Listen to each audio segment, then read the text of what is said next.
Ok, donc du coup, bienvenue dans la session 2 du dojo consacrée à comment s'entraîner efficacement. Parce qu'il y a plusieurs manières de s'entraîner, mais là, je vais essayer d'apporter des méthodes qui se basent sur le fait que Melee, c'est à la fois un jeu de combat et à la fois un jeu qui se rapproche plus du speedrun, en fait, avec toutes les techs, etc. qu'on a, qui font que c'est un jeu qui est extrêmement riche et profond. Donc, d'abord, juste balayer les sources. Je me suis beaucoup appuyé sur ce que Karl Jobst et Nova ont proposé. Du coup, vous avez le lien de la chaîne YouTube de Nova qui s'affiche sur l'écran. Et Karl Jobst est facilement retrouvable sur YouTube vu qu'il utilise son nom pour sa chaîne YouTube aussi. C'est un speedrunner de GoldenEye 07 et de Perfect Dark et qui fait aussi du contenu généraliste sur le speedrun. Du coup, je me suis beaucoup basé sur son analyse pour structurer ce cours. Donc, je vais commencer déjà l'entraînement pour parler de la différence entre la training routine et l'entraînement. La routine, elle sert à maintenir les acquis et elle est courte. C'est quelque chose que vous allez faire tous les jours et qui va vous servir à rester en forme en fait. C'est juste un anti-rouille. L'entraînement, ici, on va chercher à apprendre de nouvelles techniques, à ajouter de nouvelles choses dans notre répertoire. La durée va donc être par nature beaucoup plus variable. Et on va sûrement faire moins de choses de manière générale. Parce que là, on est concentré sur apprendre quelque chose de nouveau. Du coup, comment on fait... Du coup, c'est quoi une bonne pratique d'entraînement ? Du coup, comment on apprend comme un speedrunner ?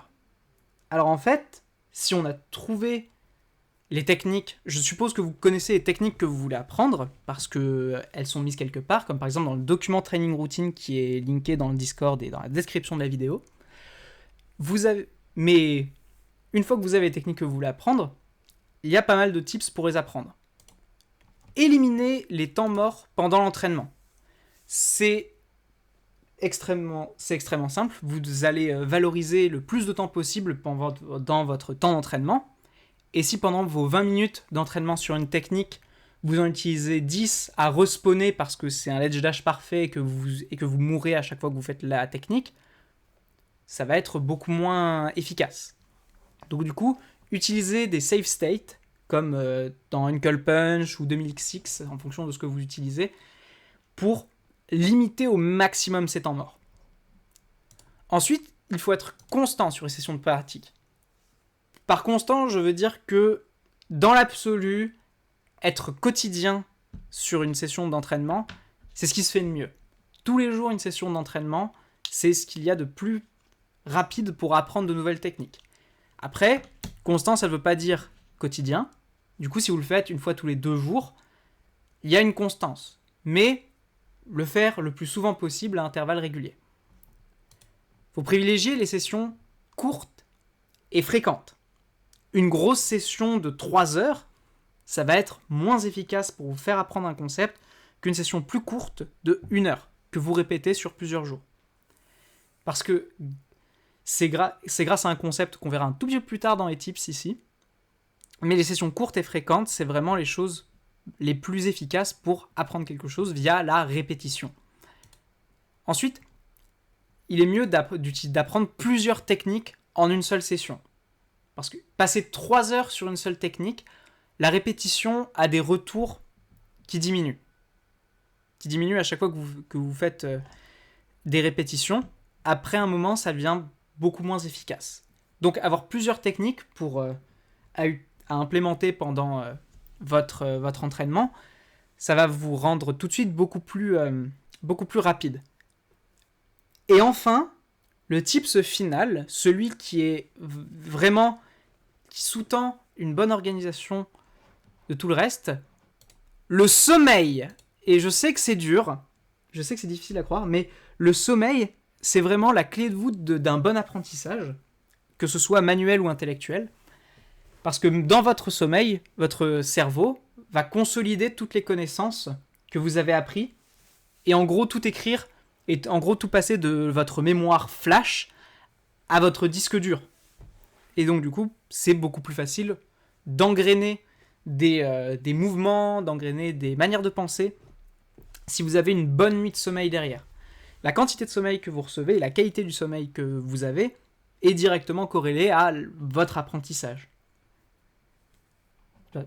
Donc, après, c'est bien beau de savoir apprendre désormais, de savoir qu'est-ce qu'on peut appliquer, mais qu'est-ce qu'il faut apprendre ? Là, c'est pas compliqué, c'est un tableau à 2 axes. Les techniques faciles et utiles doivent être priorisées, et les techniques difficiles et utiles sont aussi prioritaires face à des choses plus situationnelles. Par exemple, typiquement dans les techniques faciles, il va y avoir tout le mouvement initial de mêlée, les wave dash, les cancel, les short up. Quand on va arriver dans les choses plus difficiles, mais utiles toujours, on va avoir par exemple les pivots, qui vont permettre d'agir après un dash beaucoup plus rapidement. C'est essentiel pour certains personnages dans certains match-ups. Et de manière générale, c'est une option de mouvement qui est très très très utile. Quelque chose de plus situationnel mais de facile, c'est par exemple le dingo drop, qui est une technique exclusive sur Fontaine des Rêves. Vous pourrez rechercher ça de votre côté si vous voulez, mais c'est vraiment pas quelque chose d'essentiel à apprendre. Et en vrai, quelque chose de situationnel et de très difficile, le super duper wave dash. Je vous laisse vous renseigner, mais en gros, c'est 4 inputs frame perfect sur Samus pour faire un wave dash qui va très très très très loin. Voilà.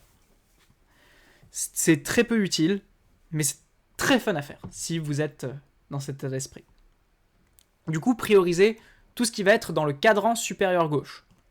Tout ce qui est facile et utile, il faut que vous priorisez ça. Et ensuite, tout ce qui va être utile et difficile, évidemment.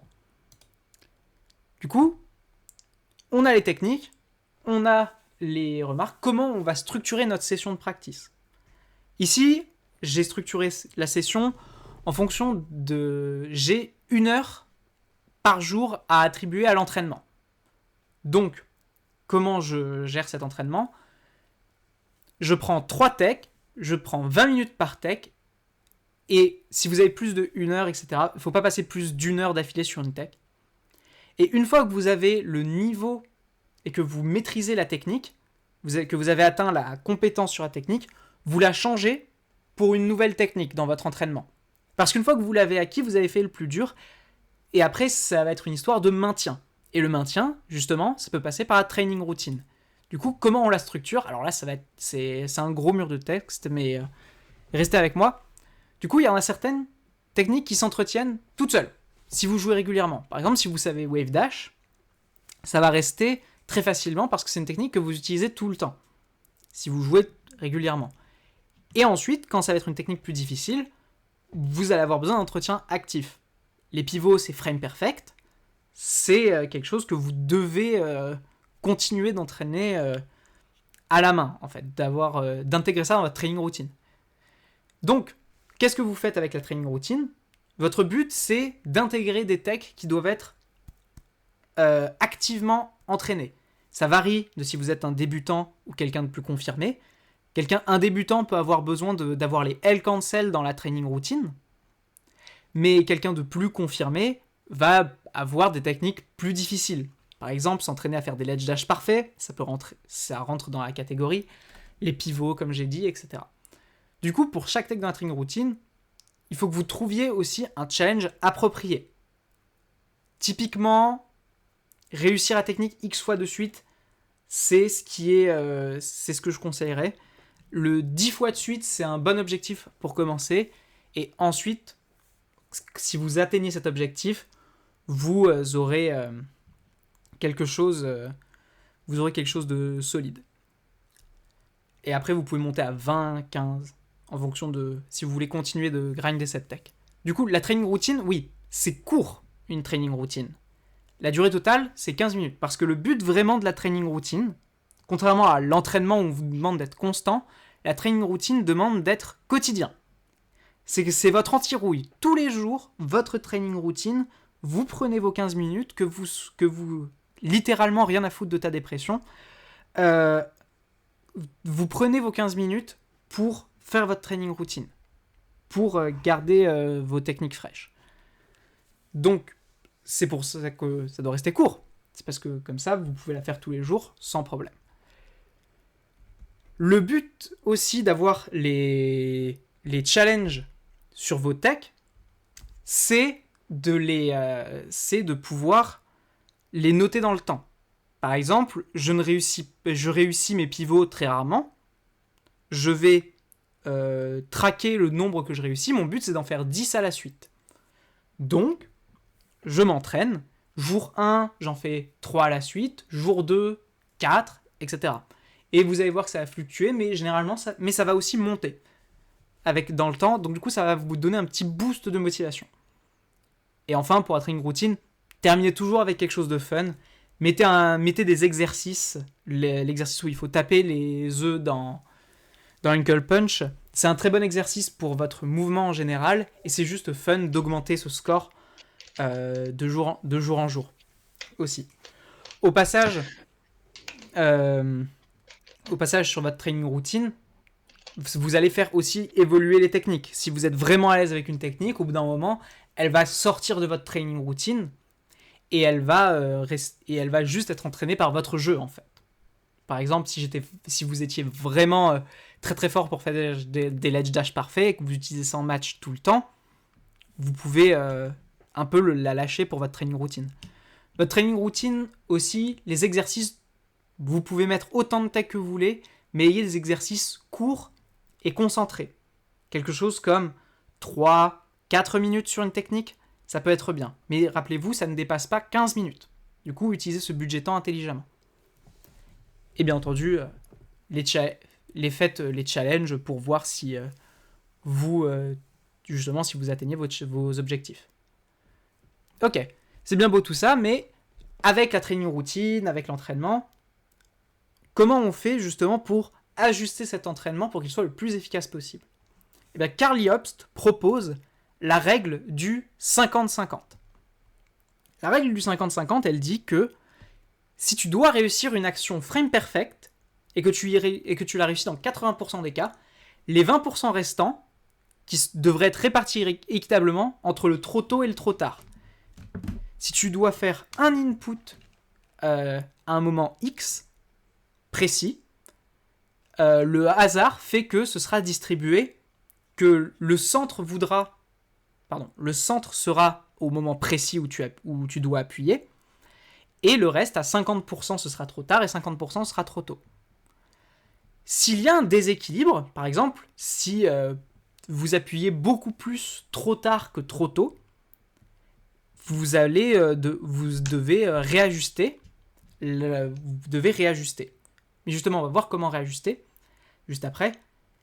La seule exception où vous n'avez pas forcément besoin de réajuster, c'est si le fait de ne pas être dans le timing a un résultat différent.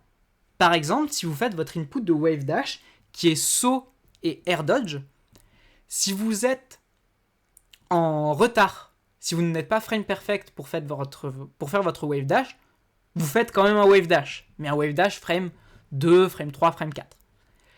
Si vous êtes en avance au moment où vous appuyez sur votre bouton d'esquive aérienne, vous n'allez pas faire de wave dash, vous allez faire généralement un full hop. Et c'est pas ce que vous voulez. Donc là, on est dans un cas où c'est mieux d'être en retard qu'en avance. Donc là, le centre peut être légèrement décalé vers le côté retard. Voilà, il peut y avoir un déséquilibre vers le retard. Comment on corrige le déséquilibre ? La méthode proposée, c'est l'overcorrect, que j'ai traduit en français par la surcorrection, et consiste tout simplement à inverser le biais détecté. Si vous êtes en retard, essayez de le faire vraiment en avance. Si vous êtes en avance, essayez de le faire vraiment en retard. Si vous êtes trop à gauche, essayez à droite, etc. L'avantage d'utiliser cette méthode en practice, c'est que vous allez avoir une meilleure sensation de où est le vrai moment où vous devez exécuter la technique. Là, on parle pas mal de choses qui sont du côté d'un seul joueur, comme dans un speedrun. Là, on parle de techniques très précises. Par exemple, pour SDI, pour Wave Dash, etc., c'est généralement des inputs qui sont très précis dans le temps. Il faut que vous soyez très bien calibré pour toucher au bon moment. Donc la surcorriger, c'est vraiment le meilleur moyen. Sauf, alors c'est vraiment quelque chose qu'on fait uniquement en practice. En tournoi, vous n'allez pas drop des edge guards, lâcher des combos et des choses comme ça, juste parce que vous êtes dans une période où vous essayez de surcorriger quelque chose. Évidemment que c'est quelque chose qui est réservé à la pratique. Mais, voilà, c'est une manière de corriger le déséquilibre. Bon, une fois, mais bon, après, évidemment, vous êtes... je veux juste revenir rapidement sur la règle 50-50. Une action qui est frame perfect, une action qui a une certaine fenêtre et qui a la même action si vous êtes trop tôt ou trop tard, vous avez par exemple le pivot. Encore une fois, il revient, mais c'est parce que c'est une bonne action frame perfect.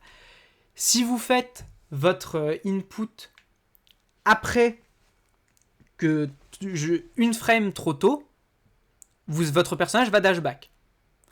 Si vous faites votre input une frame trop tard, votre personnage va aussi dash back.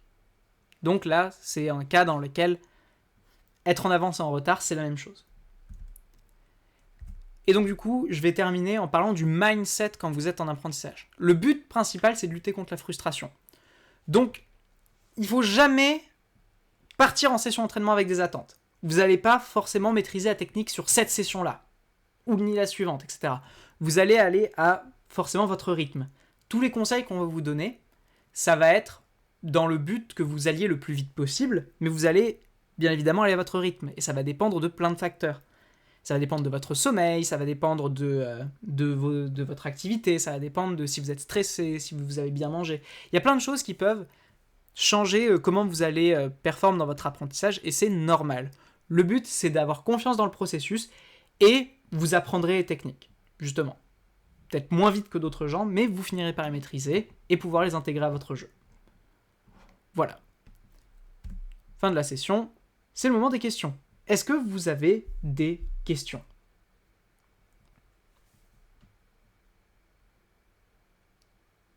Moi, j'ai trouvé que c'était très bien expliqué Très bien. et j'ai pas de questions particulières. Pas de souci. Questions, pas de questions ? S'il n'y a pas de questions, j'arrête le streaming. Non, pas de questions. C'était très clair. C'est bon pour les autres ? C'est... Oui, ça va.